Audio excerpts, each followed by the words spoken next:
Kevin McCullough, glad you're with us. It's the Kevin McCullough Show, weekday mornings 7 to 9 Eastern Time, and always on demand, on command at thebingethinker.com. Grateful for your participation with us this morning. CBS News out of Atlanta sent a reporter to cover this story, but it was a rather significant story in Atlanta yesterday. A 15-year-old was taken into custody for the murder of one grandmother and for the severe harm of another. This is how CBS reported the story. They used to wave to the kid all the time. Pam Marisick can't believe her 15-year-old neighbor is accused of stabbing his great-grandmother to death and cutting his grandmother with a sword. He seemed like he's a little bit different. Just a little kid with glasses and, just kind of shy. And police say when they arrived at the family's home on Spring Ridge Drive in Douglasville, the great-grandmother, who's 77, was already dead. She was lying in the front yard. He came out with a pellet gun and shot two windows out of a patrol car that was sitting there, was shooting at us with the pellet gun, swinging the sword around in the air. Now, Douglas County deputies used restraint. They didn't shoot the teen. Instead, they distracted him with an explosive device. It got his attention. We sent the K-9 unit in and hit the K-9 dog with the butt of the pellet gun. And at that point in time, we tased him and took him into custody. The family members say the teen lost it when he was told he would have to stop playing a video game soon. Now, this is the third time this year deputies were called about the teen being violent. We've arrested him on two different occasions. Once in June, where he had another sword, which is in evidence. It's not the same sword.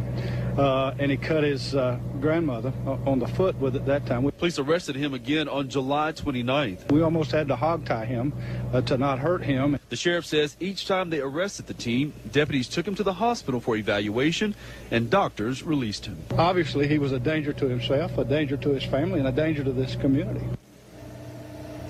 And friends and neighbors told us the names of the victims, but to respect the family, we are not releasing them at this time since the sheriff did not give that information to us. Now, we are told the grandmother was only cut on the arm. She is recovering tonight, and she is talking with investigators. We're live in Douglas County. Tony McNary, CBS Atlanta News. Well, Kevin McCullough back in the studio, 877-572-8446. I've asked a couple of questions. Should grandparents be custodial guardians of grandchildren? I've just not really ever witnessed a story where it's been like the greatest thing ever. And I generally tend to hear more stories like this, although they don't end with someone dying, but that there are troubled relationships, there's trouble with discipline, other things that may relate to stage of life and the distance in age between the grandparent and the child. And I'm just curious if you ever think that is the right thing to do or the wrong thing to do. The second question I've asked, and fewer people have weighed in on this, is what's the philosophy behind what weapons you allow your child to have? This child had not one but two swords, and it already cut his grandmother once, this time stabbing his great-grandmother, and she perishes from the incident, and the grandmother is cut again. 877-572-8446. Let's talk to Annette calling from Illinois on line 2. Annette, welcome to the Kevin McCullough Show. Glad you're with us. Thank you. What's your thought here? Well, I think it's the way you discipline kids. I adopted my great-granddaughter, my great-grandniece from birth, and she's 23 years old now in college. I also adopted 6 more kids, and boys and girls, and they are graduated, going out of school. I had no problem like that with them because they always let them know that I was a parent. I always prayed, and I always put God first. And I had no problem raising 7 Charlotte, kids. I've lost my audio again. Say that last part one more time. I say I always prayed, put God first, and I raised 6 adopted kids. And my granddaughter is great-grandniece is 23 now. She's in college. I had no problem raising my kids. There hadn't been no police involved. I just let them know that I was the parent. Wow. Well, I appreciate you sharing your story with us. Thank you much. Let's go to line 1, Charlotte in Texas. Charlotte, welcome. You're on with Kevin McCullough. Good morning. Good morning.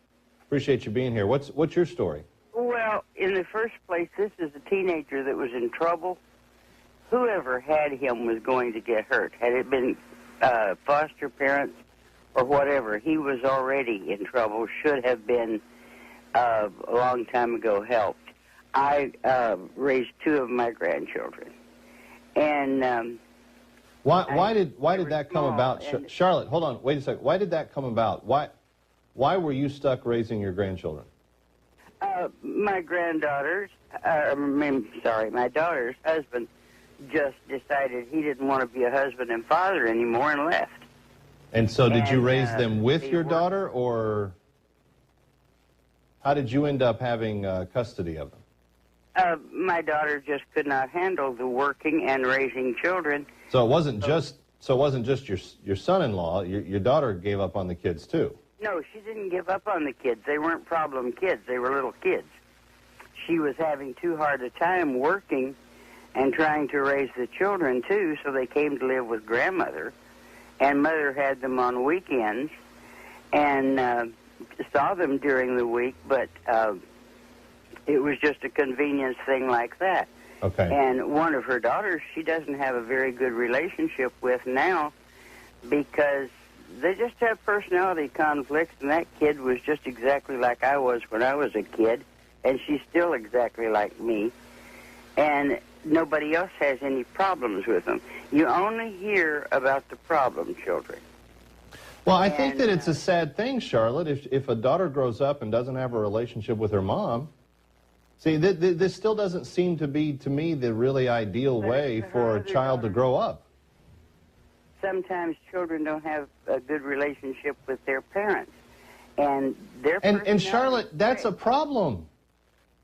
This is what I'm talking about. I mean, and maybe I'm too idealistic, but I want kids to have healthy homes so that they grow up and have healthy relationships and that they love the people that they should be loving and that they don't end up in trouble. All right, neither of these girls are in trouble. One of them I didn't have a good relationship with my mother because she shouldn't have been raising children. This was not the case with my daughter. She wasn't an abusive parent. She had to work long hours to support them, and they were too long during the day with someone who wasn't a family member and someone who would have been a stranger, and it was better for them to be with a family. That I understand. That I totally understand. Did you give any consideration? I understand that part of it, Charlotte. Did you give any consideration to having your daughter move in so that the family unit was still conducive, so that you and your daughter were both involved in their day-to-day care instead of relegating them to weekends? And yes, and that happens in lots and lots of families. And sometimes, the parents are killed in a car wreck or something. Right. And they have to go live with their grandparents. If you don't have a problem child, you don't have a problem. And if you have a problem child, somebody's going to get hurt. Okay, Charlotte, I appreciate your sharing your story with us. And let's go to line 3. Morgie is in Louisiana. Morgie, welcome. You're on with Kevin McCullough this morning. Good morning. Good morning. I want you to know that I would be honored to take care of my grandchildren in the event anything. As a matter of fact, my daughter, I guess about 15 years ago, said to me, Mom, if anything ever happened to me and Robbie, that's her husband, would you take care of Joshua and Jordan? And I said, well, of course I would. Of course I would. See, I've come to know these children. Right. They live in Memphis. I live in Louisiana. My grandchildren call me all the time. We discuss many things. They love me. Sure. And I love them. And well, and so, obviously, if something ever happened to your daughter, then raising them because of that reason, there's obviously a different consideration than if your biological child is still in the picture and is not participating in the raising of those children, I think that takes it to a whole different category. Morgie, thank you for the call. I appreciate it. I do find it justifiable, you know, if the parent dies, if there's you know, a death in the family and the parent's no longer there to take care of the child, then obviously you're going to want to put that child into a home or place where they would receive the best love and the best care, and maybe that would be a blood relative. I will just say that it's the vast majority of the time that I hear stories of grandparents being taking the grandchildren, particularly while the children are still alive, that generally tends to end up being that the grandparent or the grandchild has not prospered so well, and that there are some significant either emotional or other kinds of gaps in the relationship between. And certainly this isn't meant to impugn any grandparent that has made the sacrifice. It is a huge sacrifice for a grandparent to open their home back up after having raised their children and to go through the parenting stage all over again. And I think that grandparents that offer that should be applauded for their desire to make that sacrifice. But I do wonder when I see news stories like this, if there isn't a breakdown somewhere where, generally speaking, I mean, I do think God designed parents to raise kids. That's his economy. That's how he made the stages of life to work.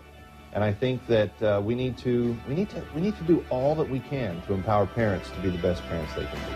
Kevin McCullough coming right back. Don't go away. It's the Kevin McCullough Show.